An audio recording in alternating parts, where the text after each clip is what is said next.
এবং এই জায়গায় ইন্টেস্টাইনাল কল ঢুকে একেবারে অন্ডকোষের পাশে চলে আসে। এটা হলো কমপ্লিট ইঙ্গুইনাল হার্নিয়া।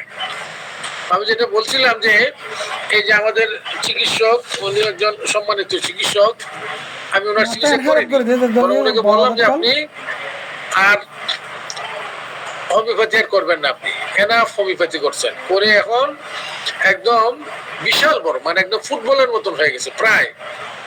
এর মনে করি ইনজেকশনের, আমি তো মনে করি সলিউশন অনেক বড় থাকে মানুষের, এর 1/3 ঢুকে গেছে তার অন্ডকোষের মধ্যে।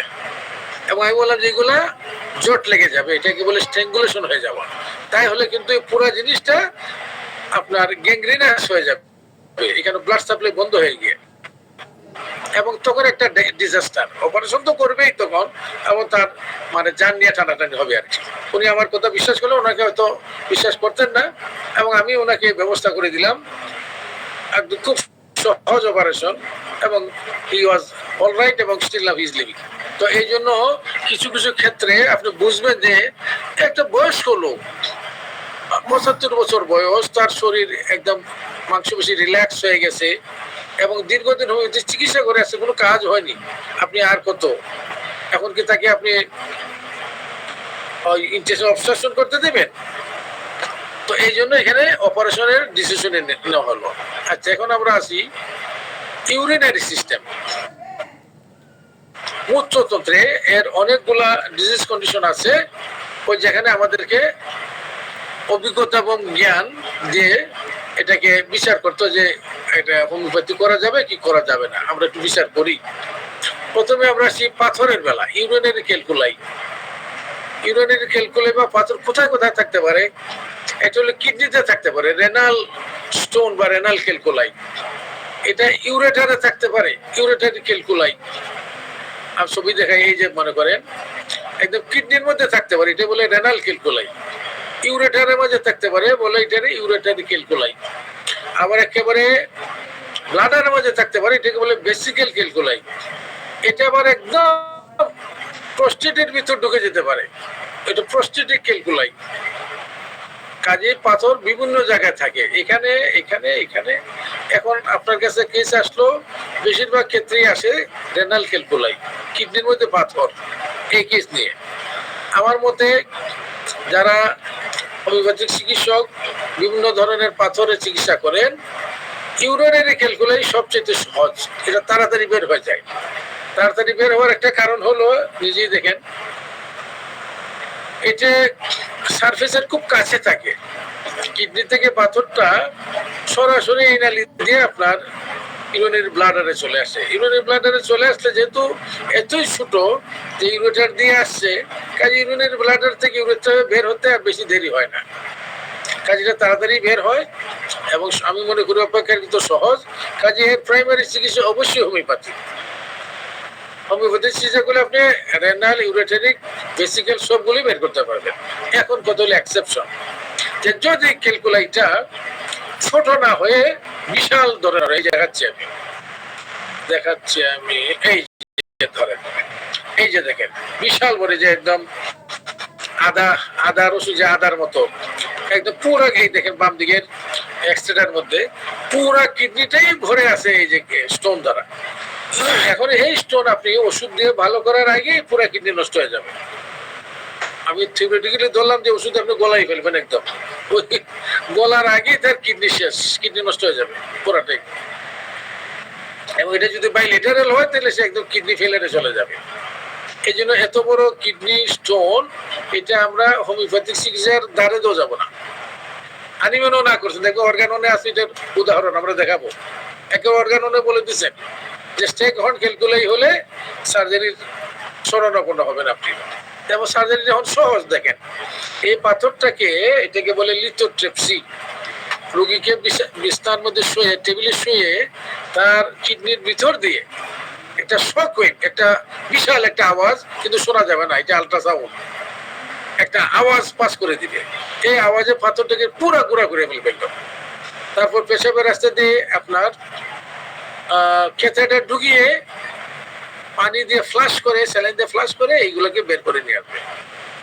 তাহলে এত সহজে যদি আমি একটা কিডনিকে গুঁড়া করে দিয়ে বের করে ফেলতে পারি, আমি কেন ওষুধ দিয়ে একটা ইনডিফিনিট অবস্থার মধ্যে দিয়ে বের করার চেষ্টা করব? কাজেই যদি বেশি বড় স্টোন হয়, এত বড় স্টোন, এটাকে আপনি আমার মতো চিকিৎসা না করে ওই লিথোট্রিপসির জন্য পাঠিয়ে দেওয়াই বেস্ট। আচ্ছা, আবার একটা হলো যে দুই দিকে ইউরেটারের মধ্যে স্টোন, ইউরেটারিক স্টোন বাইলেটারাল দুই দিকে, এখানে কি করবেন আপনি?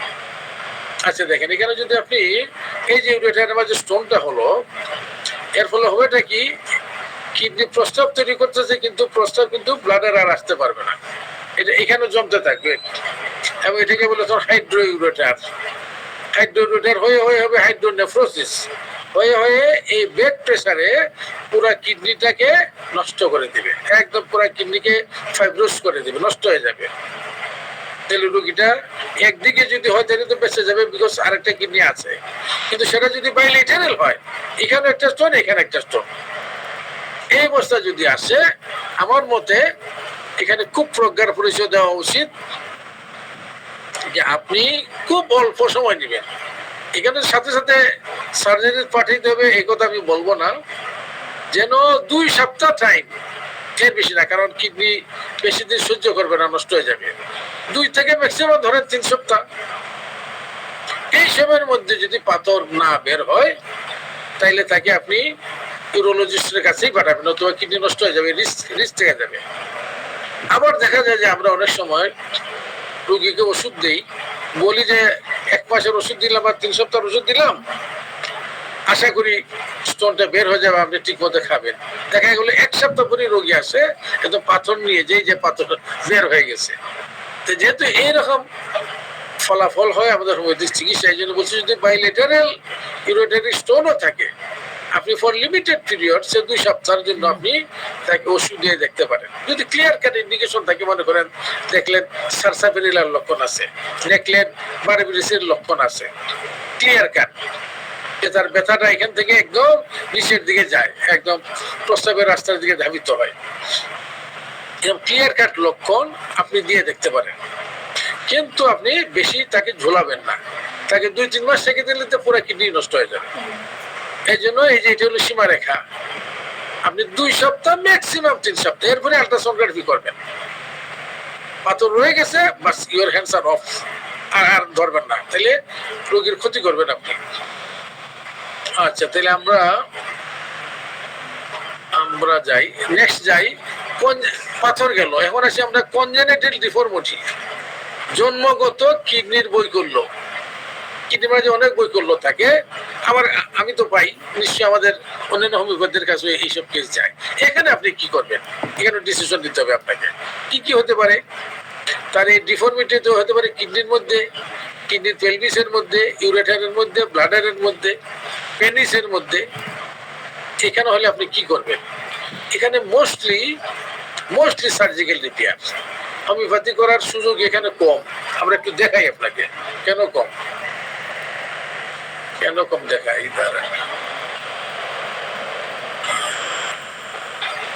এই যে দেখেন, তার কিডনিটা, 2টা কিডনি আলাদা থাকার কথা, কিন্তু এর নিচের পোলটা এক হয়ে গেছে, জোড়া লেগে গেছে, এটা জন্মগত ভাবে।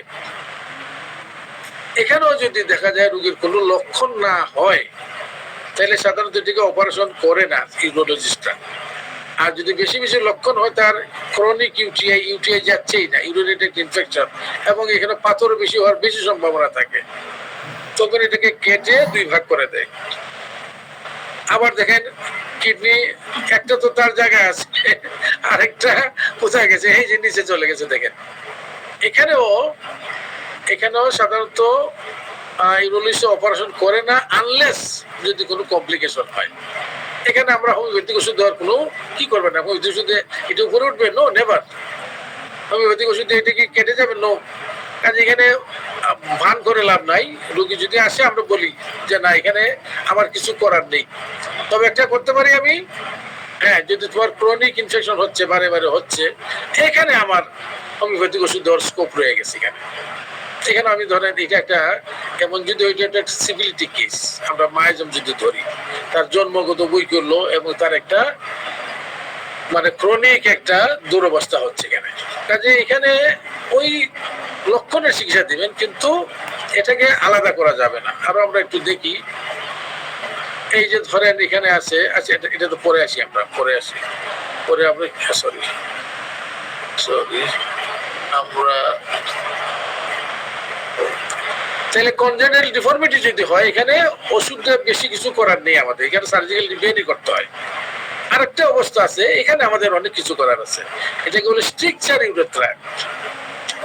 স্ট্রিকচার ইউরেথ্রা মানে তার যে ইউরেথ্রাটা, ছবি দেখে আমি, এই যে ধরো এই যে পেনিসের মাঝখানে এই যে ইউরেথ্রাটা সংকুচিত হয়ে যায়। কেন সংকুচিত? এটা দুই কারণ হতে পারে। একটা কারণ হলো যে এই লোক জোয়ান কালে বা বুড়া কালে হতে পারে, সে মনে করেন সংক্রমণের শিকার হয়েছে, তার গনোরিয়া হয়েছিল, গনোরিয়া হয়ে ইউরেথ্রাইটিস হয়ে পুজো উৎপত্তি হয়ে এইখানকার টিস্যু নষ্ট হয়ে গিয়ে ইউরেথ্রাটা স্ট্রিকচার হয়ে গেছে, সংকুচিত হয়ে গেছে, এবং প্রস্রাব আর আসে না, খুব কষ্ট, ক্যাথেটার দিয়ে কোনো মতে প্রস্রাব আসতে হয়। এই যে স্ট্রিকচার ইউরেথ্রা, এটা যদি খুব বেশি সিভিয়ার হয় তাহলে তো অনেক সময় ক্যাথেটার দিতে হয়, নাহলে পেশাবি করতে পারবেন, তার সমস্যা হয়ে যাবে। আর যদি অল্প অল্প প্রস্রাব হয়, এই অবস্থায় তাকে হোমিওপ্যাথিক চিকিৎসা আপনি দিতে পারেন, এবং হি মে বি কিউরড। অনেক সময় হয় না, অনেক সময় হয় না, অনেক সময় ডাইলেটেশন করতে হয় খুব বেশি সিভিয়ার হয়ে গেলে, আদারওয়াইজ হোমিওপ্যাথিক ওষুধে রেসপন্ড করে। কিন্তু যদি এই স্ট্রিকচারটা জন্মগত কোনো ভালভের কারণে হয়ে থাকে, এটাকে বলে ইউরেথ্রাল ভালভ। এখানে একটা ভালভ, মানে ছোট বাচ্চা, 10 বছরের বাচ্চাই যে তার পেশাব আটকে যায় প্রায়, তার আপনার ইউরেথ্রোস্কোপি করে দেখা গেল যে তার এখানে একটা ইউরেথ্রাল ভালভ আছে, কনজেনিটাল, জন্মগত। এটা আপনি হোমিওপ্যাথিক চিকিৎসা অবশ্যই করতে পারেন, যেহেতু তার প্রস্রাব আটকে যায় নাই, এবং জন্মগত বৈকল্যটা যেহেতু জাস্ট একটা ভালভ, আমাদের ওষুধ আছে জন্মগত বৈকল্য কাটানোর, আপনি ওইভাবে ধরে যদি চিকিৎসা করেন, এটা দূরও হয়ে যেতে পারে, ভালো হয়ে যেতে পারে। কিন্তু যদি দেখা যায় যে এটা হচ্ছে না, এবং বাচ্চার বারে বারেই পেশাবি ইনফেকশন এটা সেটা হচ্ছে, তাইলে এটাকে বলে ফালগারেশন, মানে এটা ছোট্ট অপারেশন, ইউরেথ্রার ভিতর দিয়ে একটা যন্ত্র ঢুকিয়ে ওই ভালভটা ছিঁড়ে ফেলে দেয়। কাজে এই অতটুকু করা যেতে পারে। আচ্ছা, এটা হলো স্ট্রিকচার ইউরেথ্রার ব্যাপারে। আর এটা হলো ফাইমোসিস, প্যারাফাইমোসিস। এটা আবার কি? ফাইমোসিস প্যারাফাইমোসিস প্রাইমারিলি হোমিওপ্যাথি, বিশেষ করে ফাইমোসিস। কিন্তু প্যারাফাইমোসিসের বেলা এখানে সতর্কতা নিতে হবে। একটু দেখাচ্ছি আমি, ফাইমোসিস, প্যারাফাইমোসিস। এই যে দেখেন, অনেকের আছে যারা মুসলিম, যারা এরা তো অল্প বয়সেই খাতনা করিয়ে ফেলে সার্কামসিশন, কাজেই ফাইমোসিসের আর অবস্থা থাকে না, প্যারাফাইমোসিস হওয়ার সম্ভাবনাও থাকে না। কিন্তু যারা খাতনা করায় না, সার্কামসিশন করায় না, কখনো দেখা যায় যে এই যে এই জায়গাটাকে বলে প্রিপিউস, এই যে পেনিসের মাথার যে ফোল্ড, চামড়ার ফোল্ডটা, এটাকে বলে প্রিপিউস। এই প্রিপিউস বা ফোর স্কিনটা, এর মধ্যে একটা ছিদ্র থাকে, যেটা দিয়ে আপনার এটাকে যদি টান দেওয়া যায়, তাহলে চামড়াটা পেনিসের উপরে উঠে যায়, এবং এই যে গ্ল্যান্স পেনিসটা দেখা যায়। কিন্তু কোনো সময় আছে যে এটাকে উঠানো যায় না, ওই ছিদ্রটা চিকন, এই যে চামড়ার ওপেনিংটা ছোট, এটার উপরে উঠে না, নর্মালি উঠে যাওয়ার কথা। এই অবস্থাকে বলে ফাইমোসিস। এই ফাইমোসিস হলে ছেলে দেখালো যে যখন প্রস্রাব করে, এই জায়গার চামড়াটা ফুলে যায় বেলুনের মতো, কারণ প্রস্রাব ওই বেগে তো বেরোতে পারে না, যেহেতু ছিদ্রটা ছোট, বেলুনের মতো ফুলে গিয়ে অল্প অল্প অল্প অল্প করে পেশাব বের হয়। এই অবস্থা বেশি দিন থাকলে বাচ্চার ইনফেকশন হবে। এই জন্য এর দুইটা চিকিৎসা, হোমিওপ্যাথিতে চিকিৎসাতে ফাইমোসিস আরোগ্য হয়ে যায়। কিন্তু যদি আপনি চেষ্টা করে দেখা গেলো যে আরোগ্য হচ্ছে না, তাহলে সহজ হলো সার্কামসিশন করে দেওয়া। এই যে টেকনিকটা সার্কামসিশন করে দিচ্ছে, জাস্ট খাতনা করে দেওয়া, সহজ। কাজে আপনি হোমিওপ্যাথি চেষ্টা করেন, যদি ফেল করেন তাহলে জাস্ট খাতনা করে দেওয়া। এটা হলো ফাইমোসিস। এখন আসেন আরেকটা ডেঞ্জারাস, এটাকে হলো প্যারাফাইমোসিস। দেখছেন অবস্থাটা? এটা হলো যে এই যে চামড়ার ফোলটা উপরে উঠলো, মনে করেন এটা ছিল ফাইমোসিস। এটাকে টানে ছেলেটাই মনে করেন জোরে টান দিয়েছে, এটাকে উপরে উঠাতে গিয়ে, যেহেতু এটা খুব চিকন, এটা এই গলায়, পেনিসের গলাটার মধ্যে একদম একটা রাবার ব্যান্ডের মতো লেগে যাবে এখানে, এবং এই অবস্থা হয়ে যাবে। এই যে অবস্থাটা একদম ফার্স্ট দিয়ে দিন এখানে, এটা কিন্তু তাড়াতাড়ি রিলিফ করতে হবে, না করলে পুরো পেনিসই নষ্ট হয়ে যাবে, এখানে গ্যাংগ্রিন হয়ে যাবে। কারণ এই যে ফার্স্ট লাগিয়ে দিছে, ফার্স্টে তার এখানকার রক্ত চলাচল বন্ধ হয়ে যাবে এবং এটা একদম নেক্রোসিস হয়ে গ্যাংগ্রিন হয়ে যাবে, একদম পেনিসে কেটে ফেলে দিতে হবে। কাজে এখানে দেখেন যে এখানে কিন্তু আপনি বেশি মাতবরি করার সুযোগ নেই, এর হচ্ছে হোমিওপ্যাথিক চিকিৎসা আছে, কিন্তু দিয়ে আপনাকে বেশি সময় ওয়েট করতে পারবে না, মানে উইদিন ফিউ আওয়ার্স ওর ম্যাক্সিমাম হাফ ডে এর মধ্যে যদি রিলিভ হয়ে যায় দ্যাটস ওকে। আর নতুবা তাকে অপারেশনের জন্য পাঠিয়ে দিতে হবে। তাকে অপারেশন, সহজ অপারেশন, এই যে দেখেন এই রিংটাকে কেটে দিয়ে তাকে আবার খাতনা করে দেয়, বাস শেষ। এই জন্য আপনি ফাইমোসিস চিকিৎসা করতে পারেন আরামসে, আপনি কেন কোনো ইমার্জেন্সি নাই। কিন্তু যদি প্যারাফাইমোসিস হয়, নো, এখানে আপনি মানে সদর বদর করলে হবে না। এইখানে স্টেজ কার্ড একটা ওষুধ দিলেন, যেটা আপনার তার লক্ষণ নিলেন, রেফার্টির মধ্যে টান দিলেই পাবেন, আপনি অনেক মেডিসিন আসবে। যদি দেখেন যে ক্লিয়ার কাট ইন্ডিকেশন আছে, ওকে, ইউ গিভ ইট, এবং রিলিফ হয়ে গেল কয়েক ঘন্টার মধ্যে, ফাইন। রিলিফ হলো না, তাইলে তাকে হাসপাতালে পাঠাই দিতে হবে, সোজা কথা। আচ্ছা, এইগুলো ফাইমোসিস, প্যারাফাইমোসিস।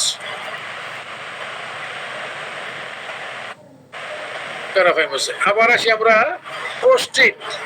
প্রস্টেটের মধ্যে সমস্যা। প্রস্টেটটা বড় হয়ে যাও না কেন, বিশেষ করে যারা ধরেন এই 50 বছর উপরে হলেই প্রস্টেট বড় হইতে থাকে। আমাদের মতো যারা বয়স 70-এর কাছাকাছি, এর তো প্রস্টেট প্রায় বড় হয়ে যায়, অনেক বড় হয়ে যায়।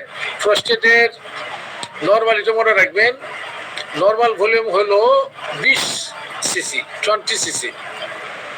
এটা অনেকের 60-80 হয়ে যায়। সেটা যাদের হয়, এটা প্রায় তাকে পেশাব আটকে থাকবে, অনেক সময় ক্যাথেটার দেওয়া লাগবে, অনেক সময় রাত্রে ঘুমাইতে পারবে না, বারে বারে পেশাব হবে, নানা ঝামেলায় ফেলবে থাকে। যদি ছোট থাকে, ধরেন 20 আছে, 30 হলো, 35 হলো, বা ইভেন ম্যাক্সিমাম ডাবল হলো 40, তাহলে কিন্তু আপনি খুব কমফোর্টেবল টাইম পাবেন তাকে চিকিৎসা করার, এবং হোমিওপ্যাথিতেই অনেক রোগী আরোগ্য হয়ে যাবে। কিন্তু যেটা অনেক সময় বেশি হয়ে যায়, যে বললাম 20-এর জায়গায় 80 হয়ে গেল, লোকটা বয়স্ক, 70 বছর বয়স, বিশাল বড় প্রস্টেট, এবং অনেক সময় ক্যালসিফিকেশন হয়ে যায়, পেস্টুর একদম ক্যালসিফাইড হয়ে যায়। এখানে অপারেশনের সাহায্য ছাড়া খুব সুবিধা করা যায় না। দেখা যাবে যে রুগীটার কারো প্রস্টেট বড় হয়ে গেলে তার প্রেসার বন্ধ হয়ে যাবে, বারে বারে ক্যাথেটার দিতে হবে, এবং যদি তার ইউরেথ্রাল স্ট্রাকচার হয়ে যায়, তাহলে আবার উপরে গিয়ে হাইড্রোনেফ্রোসিস হয়ে কিডনি নষ্ট হয়ে যাবে। কাজে এত বড় রিস্ক নেওয়া যাবে না। এই জন্য যদি আর্লি হয় বা মাঝামাঝি অবস্থায় হয়, আপনি হোমিওপ্যাথিক চিকিৎসা করতে পারবেন। আবার একটা সমস্যা আছে, যাদের বয়স বেশি, 60-এর উপরে, প্রস্টেট বড়, তার আরেকটা টেস্ট আপনি করতে হবে। কারণ এটা শুধু সিম্পল হাইপারট্রফি নাও হতে পারে, এটা ক্যান্সারাস হাইপারট্রফি হতে পারে, তাহলে কিন্তু খবর আছে। এই জন্য আপনি তাকে আলট্রাসোনোগ্রাফি দেবেন প্রস্টেট বোঝার জন্য, প্রস্টেট হাইপারট্রফি, এবং সাথে একটা পরীক্ষা আছে, এটাকে বলে এএসএ। এই পরীক্ষাটার মানে হলো মান হলো 4 পর্যন্ত। যদি 4-এর উপরে হয়ে যায়, 5-6, তবু অসুবিধা নাই। অনেক সময় দেখা গেল যে এটা হয়ে গেল একদম 30-40, তাহলে এটা ইন্ডিকেট করে ওটা ক্যান্সারের দিকে যাচ্ছে। এই জন্য আপনি এই এএসএটাও আপনি পরীক্ষা করতে হয়। প্রস্টেট যখন বড় প্রস্টেট হয়, বয়স্ক লোকের প্রস্টেট হয়, যদি দেখা যায় এএসএ অনেক হাই হয়ে যাচ্ছে, তাইলে তাকে আবার প্রস্টেটিক বায়োপসি করতে হবে, যে ক্যান্সার না বোঝার জন্য। কারণ যদি ক্যান্সার হয়ে গিয়ে থাকে, তাহলে এর চিকিৎসা পরিবর্তন আসবে। আর যদি সিম্পল হাইপারট্রফি হয়, তাহলে আপনি যা করছিলেন তাই চলবে। কাজে এখানে কনফিউজ হয়ে থাকা যাবে না। কাজে প্রস্টেট এই জন্য যদি মাঝামাঝি হয়, আপনি সহজে হোমিওপ্যাথি করবেন। বেশি বড় হয়ে গেলে এবং রোগটার যদি বয়স বেশি হয়, 60-70 হয়, তাহলে এখানে আপনার ডিসক্রিপশন কাজে লাগাতে হবে, যে এখানে ক্যান্সার সাথে ঢুকলো কিনা। এখন দেখেন হানিম্যান সার্জারির কথা কিভাবে বলছেন। আমরা যদি দেখি যে 7 নম্বর এফোরিজম, 7 নম্বর সূত্রের 3 নম্বর ফুটনোটে হানিম্যান বলছেন সার্জারি হেল্প নেওয়ার কিন্তু ডাইরেক্ট একেবারে। এবং ওই যে কিডনির পাথরের কথাটা, স্টেক হর্ন ক্যালকুলাসের কথাটাই এখানে চলে আসছে একেবারে।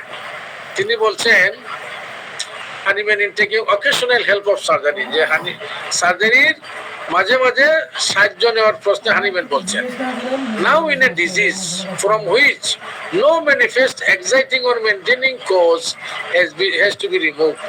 এই যে এগুলাকে বলছেন উনি মেনটেনিং কজ অকেশনালিস, যে তার মনে করে পাথর একটা পুত্রনালীর মাঝে পাথর আছে, অথবা দেখা গেল একটা ফরেন বডি ঢুকে গেছে গলার মাঝে, নাকের মাঝে, কানের মাঝে, এইগুলাকে বলছেন মেনটেনিং কজ বা কজা অকেশনালিস।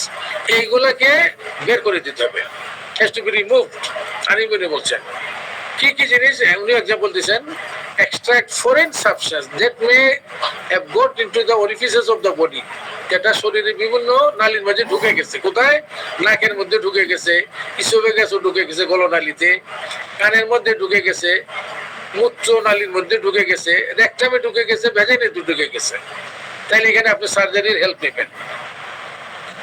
এবং বলছেন ক্রাশ দ্য ভেসিক্যাল ক্যালকুলাস, যে ওই যে বললাম ইউরিনারি ক্যালকুলাস বড় হয়ে গেছে, এখানে হানিম্যান বলছে এটাকে ক্রাশ করো, এই তার নাইলে এটা মেনটেনিং কজ, তার এই রোগের মেনটেনিং কজ হিসেবে থেকে যাবে। অথবা বলছেন open the imperforate anus of the new born infant, যে ছোট বাচ্চার পায়খানার রাস্তা হয় না, এটাকে তুমি অপারেশন করে খুলে দাও। এই হানিম্যান থেকে অর্গানের মাঝেই এই সব জিনিস নিয়ে আসছেন, যে এইসব ক্ষেত্রে সার্জারির প্রয়োজন হয় এবং সেটা তখন দিতে হবে আপনাকে। আচ্ছা, আমরা প্রায় শেষের দিকে চলে আসছি। এবার আমরা আমাদের লাস্ট চ্যাপ্টার এটা করে আমরা শেষ করে দেব। এটি হলো অবস্টেট্রিক্স এন্ড গাইনিকোলজি, স্ত্রী রোগ ও প্রসূতি বিদ্যা, খুব ইম্পর্টেন্ট। এবং এটা এমন একটা বিদ্যা যেটা হোমিওপ্যাথিক ডাক্তাররা প্রায় জিরো, পড়েই না, পড়াইলেও এটা কোনো রোগী দেখানোর সুযোগ থাকে না। এমনকি বিএইচএমএস ডাক্তার, এমনকি সরকারি হোমিওপ্যাথি কলেজ, আমি নাম ধরে বলি, এমনকি সরকারি হোমিওপ্যাথি কলেজে যারা বিএইচএমএস স্টুডেন্ট, তাদেরও এই সুযোগ কম বা নাই বললেই চলে। তাদের কোনো এখানে ডেলিভারি করা হয় না, তাদের এখানে কোনো ডেলিভারি ওয়ার্ড নেই, ইভেন ডেলিভারি লেবার রুমও নেই, যেটা তা উচিত আমি মনে করি।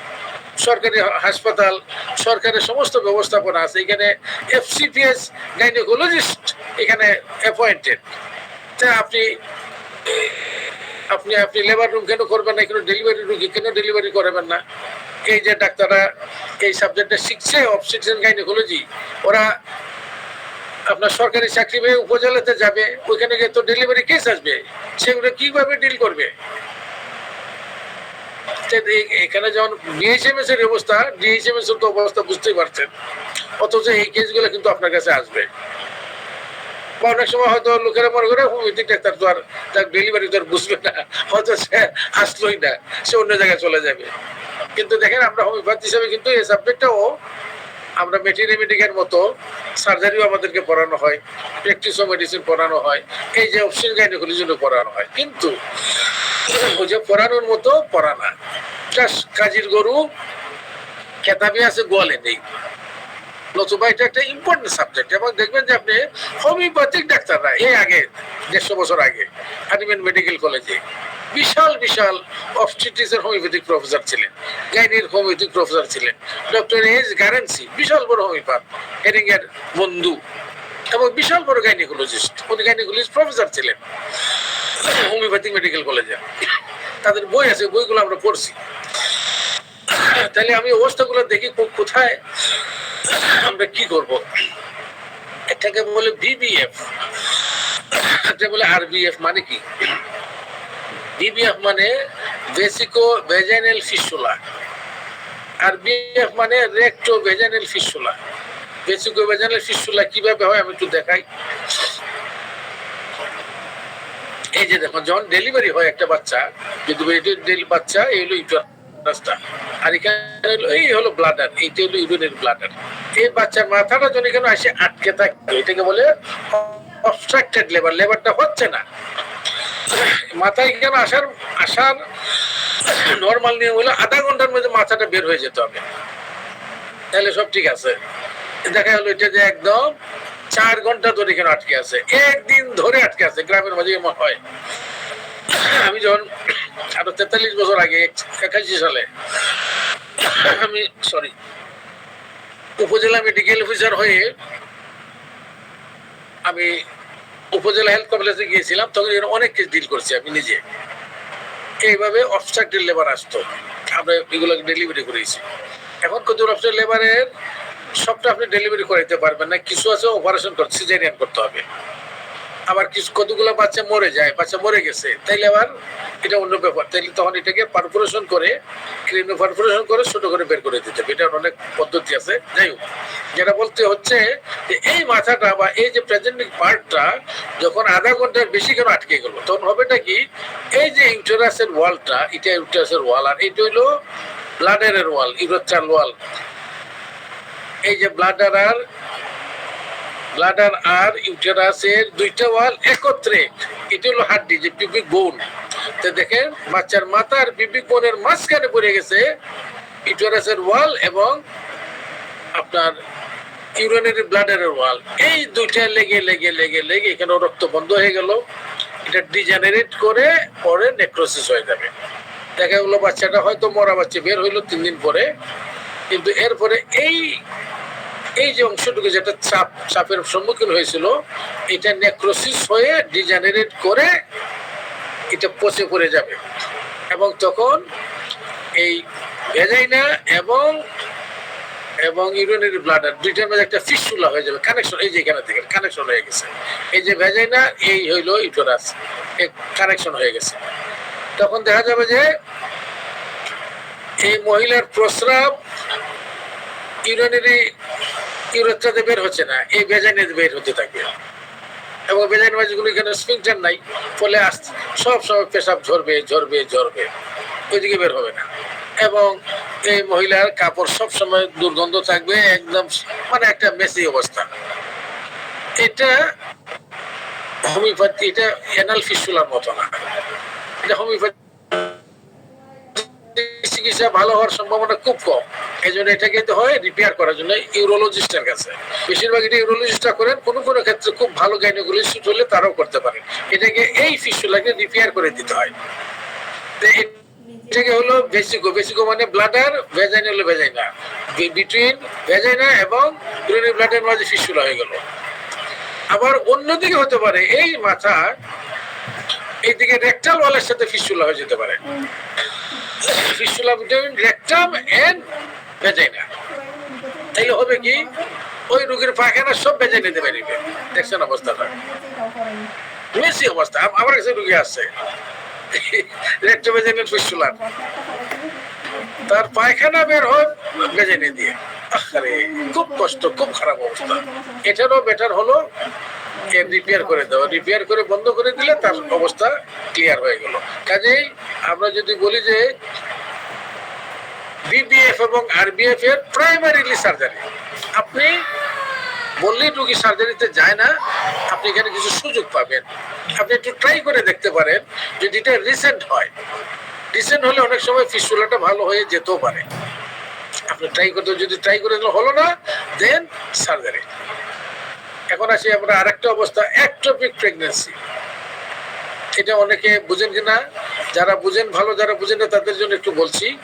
একটোপিক প্রেগন্যান্সি হইলো বাংলাতে এটার বলি, যদি এটা বলে আস্থানিক গর্ভ। আস্থানিক গর্ভ মানে কি, গর্ভ হয় সাধারণত দেখেন এই জ্বরের মধ্যে, আর যদি গর্ভটা জ্বরের মধ্যে না হয়ে ফেলোপিয়ান টিউবের মাঝে হয়ে যায়, এটাকে বলে একটোপিক প্রেগন্যান্সি।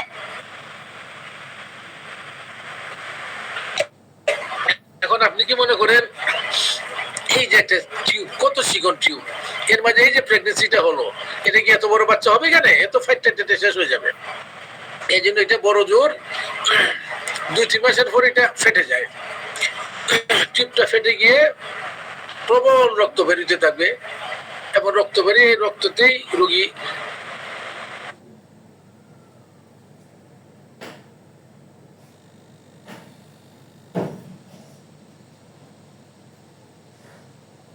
করে অপারেশন করে এটাকে কেটে বন্ধ করতে পারে, তাইলে বাঁচলো, নাকি রোগী মারা যাবে। কাজেই যদি আপনি কোন রোগীকে একটোপিক প্রেগন্যান্সি সাসপেক্ট করেন, আর কোনো হোমিওপ্যাথি চিকিৎসা নাই, যদি দেন তাহলে এটা ক্রাইম। আপনাকে একদম জেলে ঢুকাইয়া মানে ভালো করে রাস্তানাবুদ করা যাবে। একটোপিক প্রেগন্যান্সি ডায়াগনোসিস হয়ে গেছে, হোমিওপ্যাথি ওষুধ দিচ্ছেন, তাহলে কিন্তু ক্রাইম। তাহলে একটোপিক প্রেগন্যান্সি ডায়াগনোসিস হয়েছে, সাথে সাথে হাসপাতাল, দেরি করা যাবে না, কারণ বাই চান্স ফাইটে যায় তাহলে রোগী মারা যাবে। এটাকে বলে একটোপিক প্রেগন্যান্সি। কি করে বুঝবেন একটোপিক প্রেগন্যান্সি?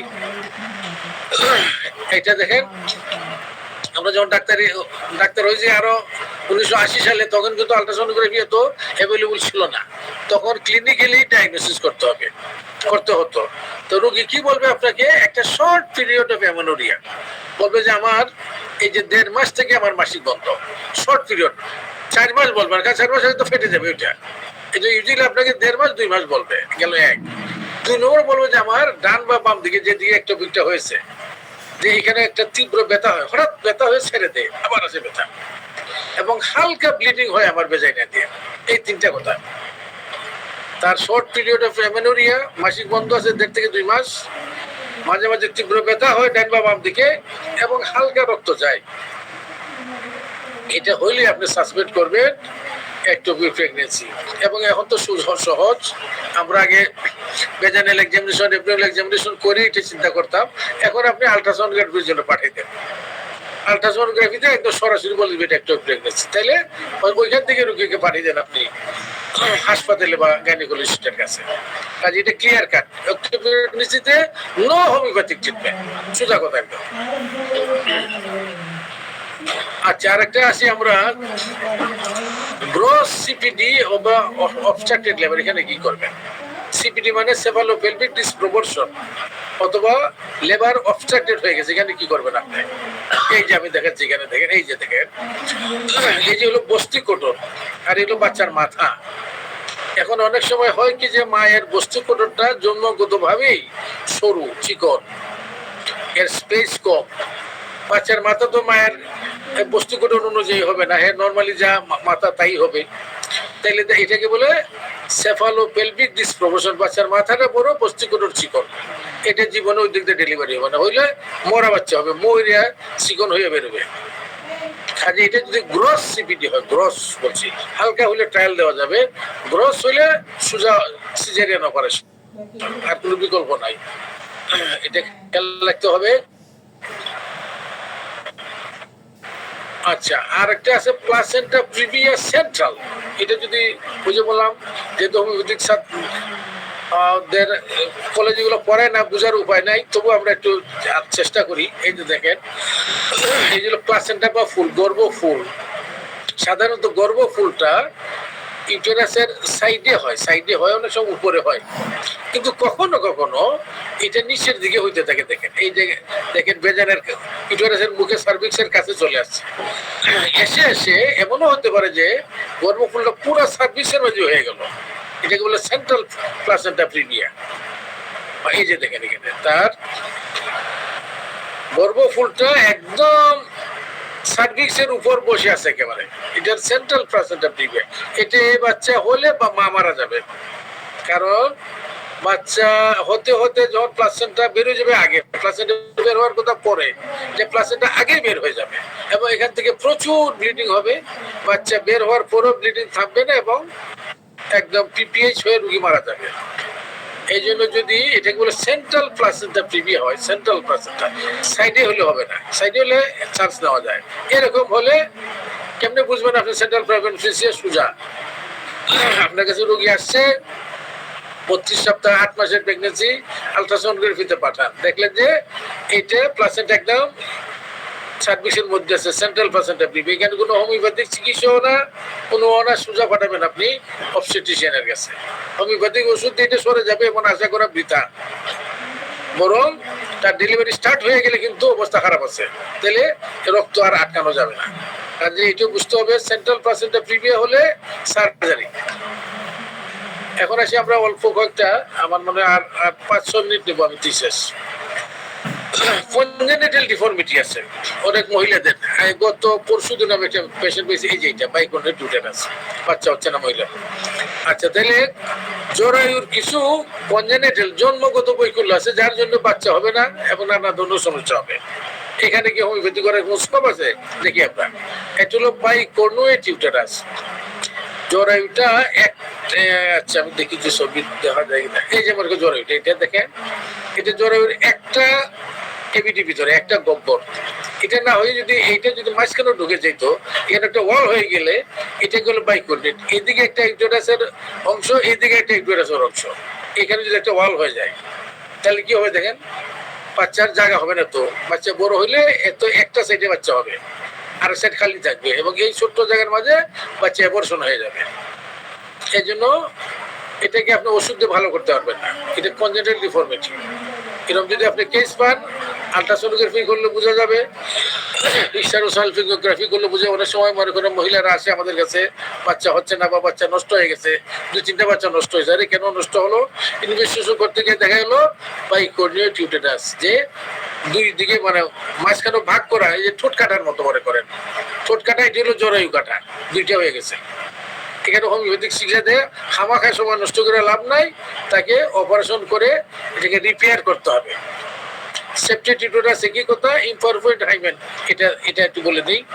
অনেক মহিলাদের আমরা জানি হাইমেন যেটা সত্যিচ্ছদ, এটা বয়স হইতে হইতে, বিয়ের বয়স হইতে হইতে সাধারণত এটা টিয়ার হয়ে যায়, ফেটে যায় কোনো কারণে। আমি নিজেই দেখেছি, আমার ছাত্র জীবনে দেখেছি যে পারফোরেট হয় নাই মহিলার, এবং দেখা গেল যে মেয়েটার বয়স 18 বছর কিন্তু মাসিক হচ্ছে না।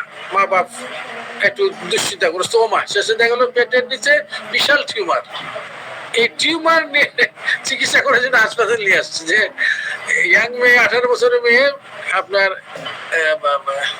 মেন্স হচ্ছে না, আবার পেটের মাঝে তলপেটের টিউমার। আসলে এটা টিউমার না, এই যে তার হাইমেনটা ইমপারফোরেট, ছিঁড়ে নাই, ছিদ্র নাই এখানের মধ্যে, কিন্তু তার মাসিকে রক্ত জমতেছে। কিন্তু এই মনে করেন 1 বছর ধরে বা 1.5 বছর ধরে মাসিক হয়, এটা আবার শুকাইয়ে পানিটা সরে যায়, আবার শক্ত রক্তটা থেকে যায়, এই থেকে থেকে গিয়ে ইউটেরাসটা ফুল হয়ে যায় এবং তখন ইউটেরাসের ভিতরটাও লাইনিং নষ্ট হয়ে যেতে পারে।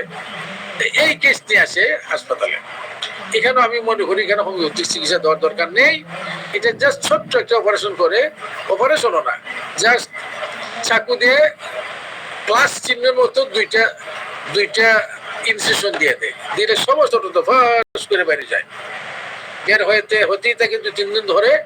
এখানে একটু খুব হাইজিন মেনটেন করতে হয় এবং ultimately she becomes all right. এখানে ধরেন এটা ফোড়ার মতো না যে আমি একটা সাইলিশিয়া দিয়ে দিলাম, হিপারসাল দিয়ে দিলাম, ফেটে গেল।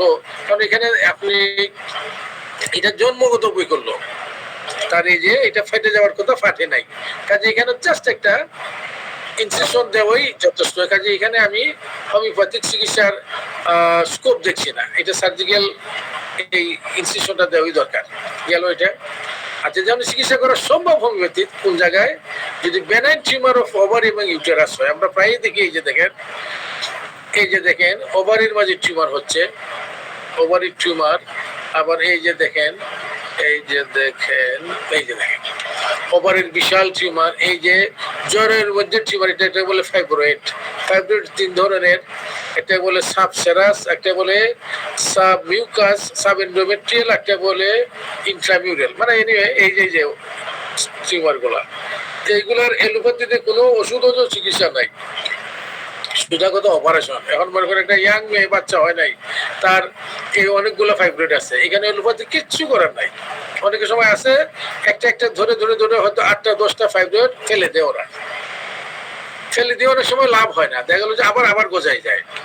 অথচ এখানে হোমিওপ্যাথির কিন্তু খুব ভালো স্কোপ।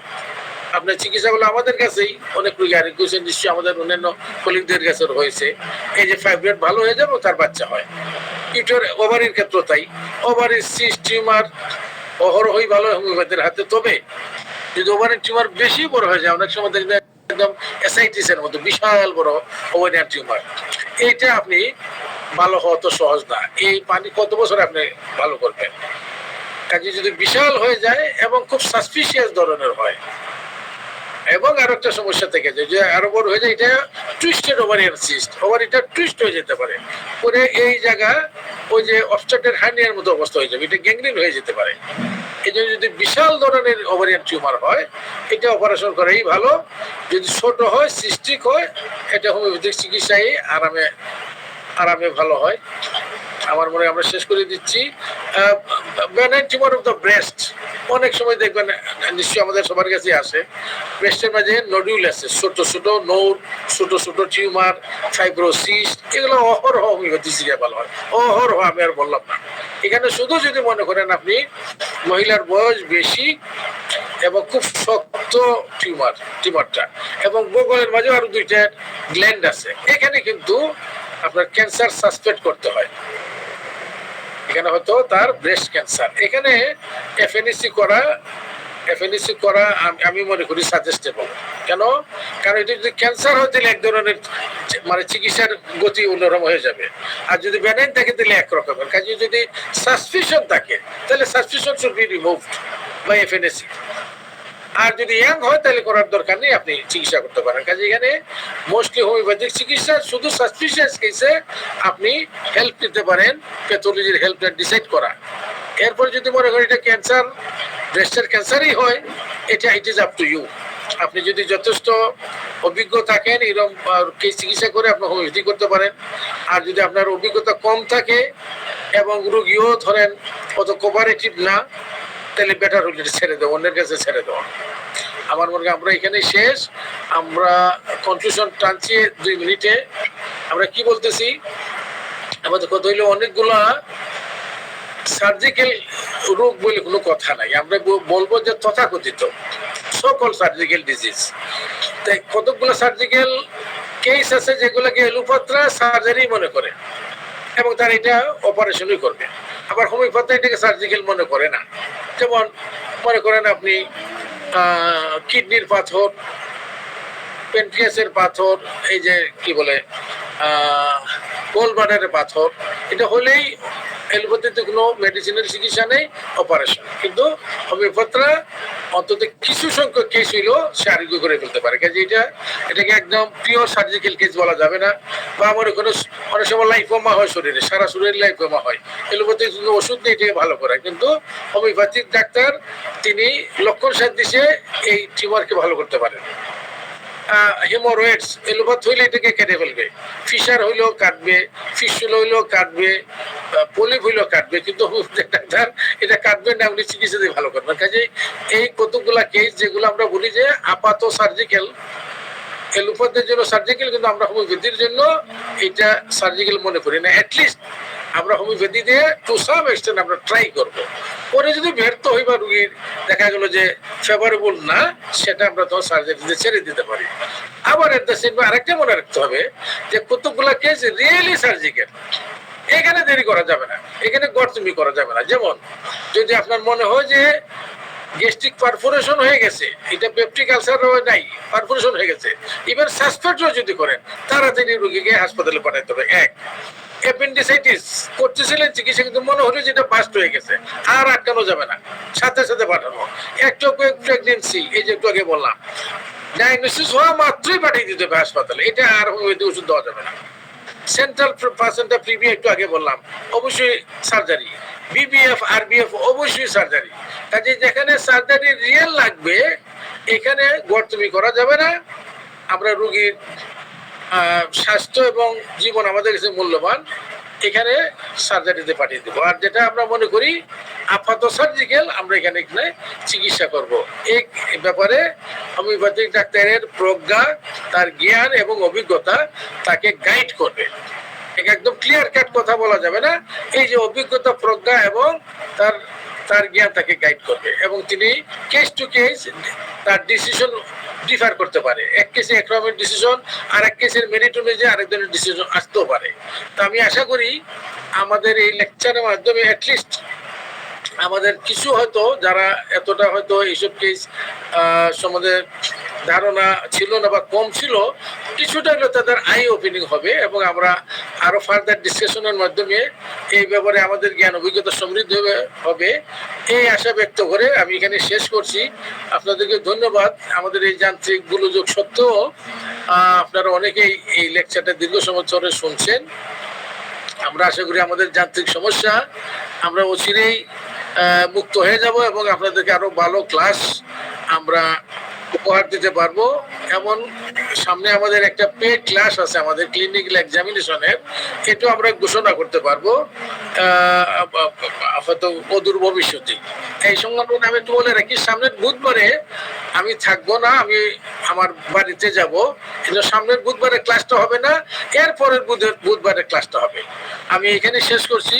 আসসালামু আলাইকুম ওয়া রাহমাতুল্লাহ ওয়া মা তৌফিকি ইল্লা বিল্লাহ। আমি ডাক্তার আনোয়ার পাটোয়ারির কাছে আমি মাইক্রোফোন সমর্পণ করলাম। ডক্টর আনোয়ার পাটোয়ারি। জি, ওয়ালাইকুম আসসালাম। অত্যন্ত চমৎকার উপস্থাপনার জন্য স্যারকে আন্তরিক ধন্যবাদ এবং বরকত জানাচ্ছি। স্যারের জন্য দোয়া করে আল্লাহ রাব্বুল আলামিন যেন তাকে উত্তম হায়াত দান করেন, নেক হায়াত দান করেন। হ্যান্ড রাইজ করেছেন তারিকুল ইসলাম। আপনার প্রশ্ন বা মন্তব্য যদি থাকে তাকে আনমিউট করে প্রশ্ন বা মন্তব্য করুন। আমরা খুব অল্প সময়ের মধ্যেই আমরা শেষ করব, 5 মিনিটের মধ্যেই। তারিকুল ইসলাম।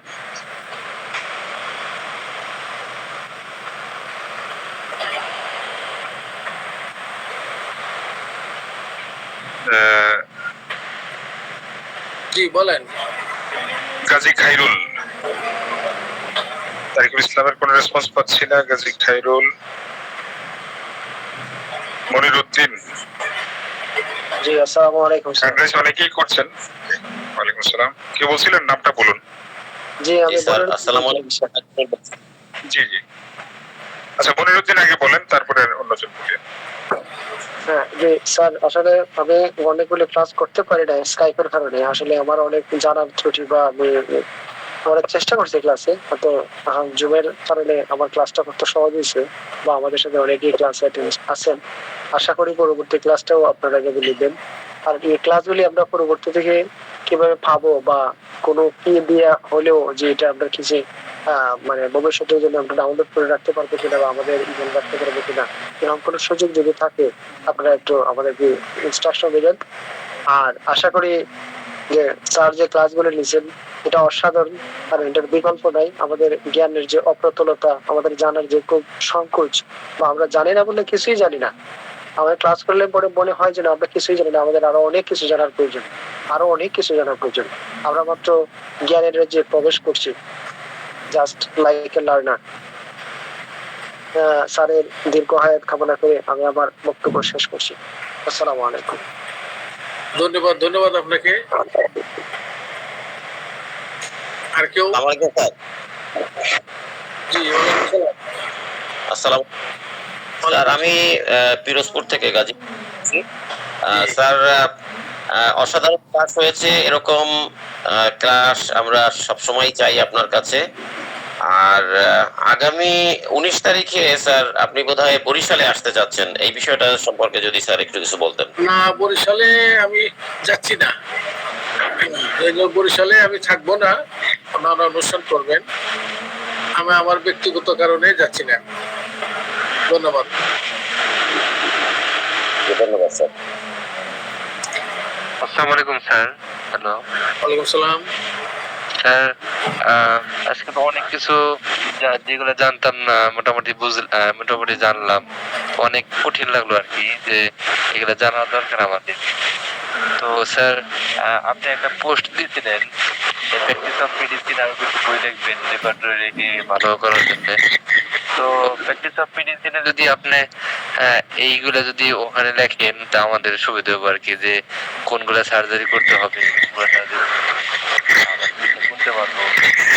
ওখানে যদি উল্লেখ ওই প্র্যাকটিস অফ মেডিসিন উল্লেখ থাকবে এই বই। প্র্যাকটিস অফ মেডিসিনের বইটা আমি লেখার চেষ্টা করছি। আমি 3টে বই একসাথে ধরছি, একটা হলো রেপার্টরির উপর, আরেকটা প্র্যাকটিস অফ মেডিসিনের উপর, আরেকটা হলো ক্রনিক ডিজিজের উপর।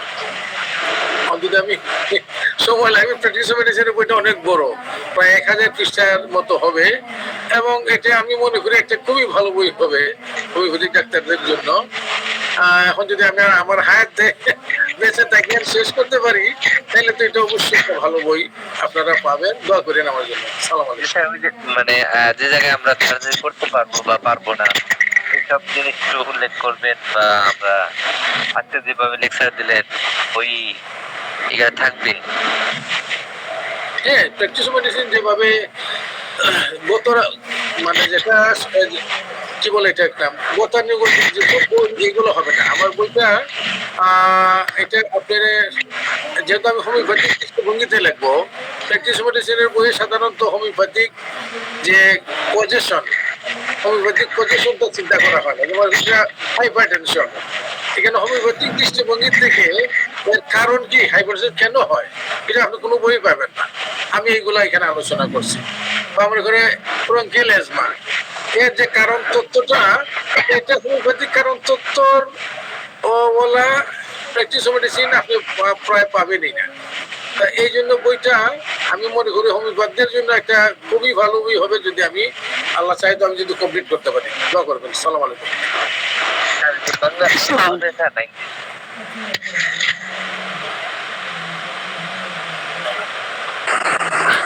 আসসালামু আলাইকুম। ওয়ালাইকুম সালাম। আসসালামু আলাইকুম।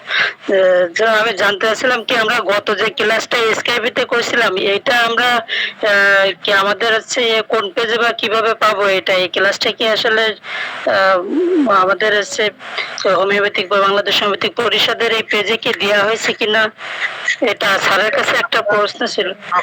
আপনার এই উত্তরটা আমি আমাদের সম্মানিত সঞ্চালক আনোয়ার পাটোয়ারি সাহেবকে বলছি এটার উত্তর দেওয়ার জন্য। স্যার আপনার কাছে একটু প্রশ্ন ছিল স্যার। বলেন বলেন। স্যার এটা অবশ্যই আজকের অবশ্যই সাবজেক্ট না, অনেক আগে আপনার সরাসরি একটা সেমিনারে আমি অ্যাটেন্ড হয়েছিলাম। সেখানে আমাদের বলা ছিল যে পলিপাস এবং হচ্ছে hypertrophied inferior turbinate of nose, সাধারণত এটা কি অপারেশন ছাড়া আমাদের সাধারণত ট্রিটমেন্ট করার প্রয়োজন, মানে ট্রিটমেন্ট করলে সেটা কিওর হবে কিনা, আর এটার সাথে রেপার্টরির আমরা কোন পার্টে পাইতে পারি এটা আর কি আমাদের ট্রিটমেন্টে? যদি এটা প্রাইমারি চিকিৎসা হলো হোমিওপ্যাথি। পলিপের জন্য আমরা অপারেশনের জন্য পাঠাই না, আর এইচআইটির জন্য পাঠাই না, এবং রেপার্টরি তো এর রুব্রিক আছে। পলিপাস তো সব রাজ্যে নোজ বাইর করেন, হ্যাঁ জি জি স্যার। জি, তো কাজে এটা রুব্রিক আছে। এবং আমরা নেক্সট যে ক্লিনিক্যাল এক্সামিনেশন, যে পেট ক্লাসটা করাবো পরিষদের পক্ষ থেকে, ওইখানে যখন আমরা নেজাল এক্সামিনেশন পড়াবো, তখন ক্লিয়ার কাট করে দিব আমরা এই যে পলিপ এবং হাইপারট্রফিক ইনফেরিয়র টার্বিনেটেড ব্যাপারটা। আপনি ওইখানে ক্লাসটা থাকলে খুব ভালো হবে আপনার জন্য।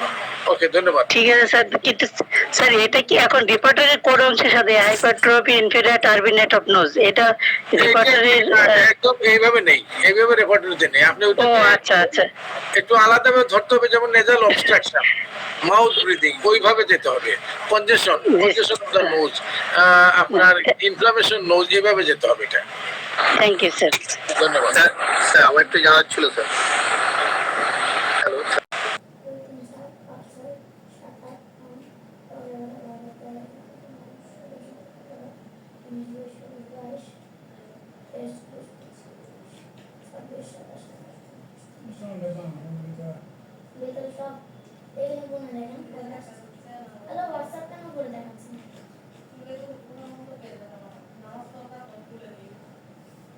এক দুই তিন চার পাঁচ ছয় সাত আট নয় দশ এগারো বারো তেরো চোদ্দ পনেরো ষোলো সতেরো আঠারো উনিশ বিশ একুশ বাইশ তেইশ চব্বিশ পঁচিশ ছাব্বিশ সাতাশ আঠাশ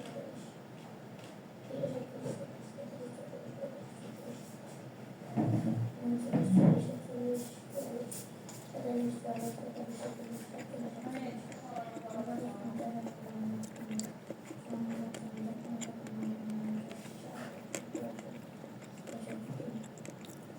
মানে সেটা তো মনে